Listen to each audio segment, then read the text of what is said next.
It's Lindsay here with Storybrooke Family Farm. So first things first, I want to show you guys the house. So we got the house finished painting. Our friend that is like a contractor guy, he actually came out yesterday and finished painting the rest of the house. It was kind of nerve-wracking because we knew that it was going to rain last night, and like the sky, like literally, it looked like it was as dreary as it is today. So it was kind of, we were kind of like, oh man, I hope this rain holds off. But it did. Everything turned out really well. We did have some issues with the sprayers not working, which was kind of interesting because when I finished painting my portion of the house last week, I kept having issues at the end where my sprayer just wasn't working properly, and it was kind of weird because when he was finishing on the front side of the house there, his started screwing up, and then he switched to mine, and then mine was still being all funky. So it was kind of a hope and a prayer that we got it done. But I mean, obviously it's all done and it looks amazing. Like, I am just so, I had to leave today and come back, and when I was pulling up I was like, man, that looks like a completely different house. Like, this looks so much better. I'm not really sure how we're going to describe to people though what house to look for when they're coming down the road, because originally we just told people it was the really ugly yellow faded banana house. So that's going to be different. We'll have to figure out some other way to describe it.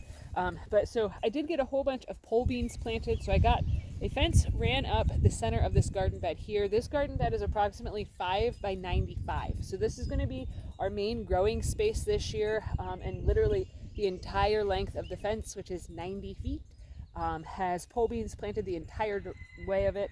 I am going to put a bunch of bush beans on this side here just because green beans are something that we really love to eat. Especially if they're homegrown, and that is something that all of our dogs, even the ones that are highly allergic to a bunch of different foods, they can have that too. So we make most of our own dog food, so it is nice to be able to cut costs of growing extra stuff on our own, that then, you know, helps us and helps the dogs out.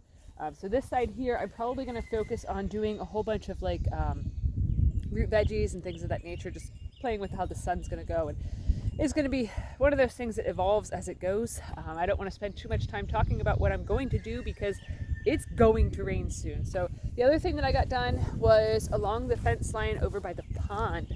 I ended up putting a bunch of, the storm is coming in quick. It was originally supposed to rain the entire day today, but we have a slight break in the rain. So I did end up planting around the pond here. I did get some winter squashes planted and some cucumber seeds planted.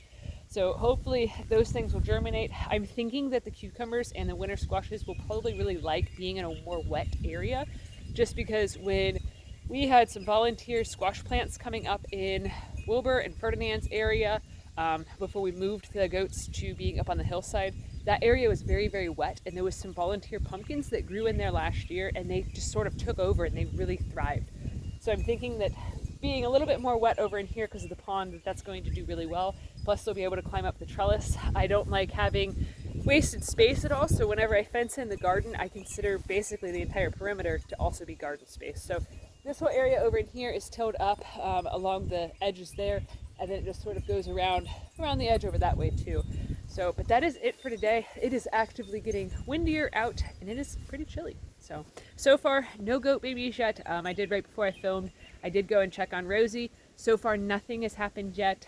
This morning, I thought maybe she was in labor, but I think that it was actually just the babies moving around kind of strange and rhythmically.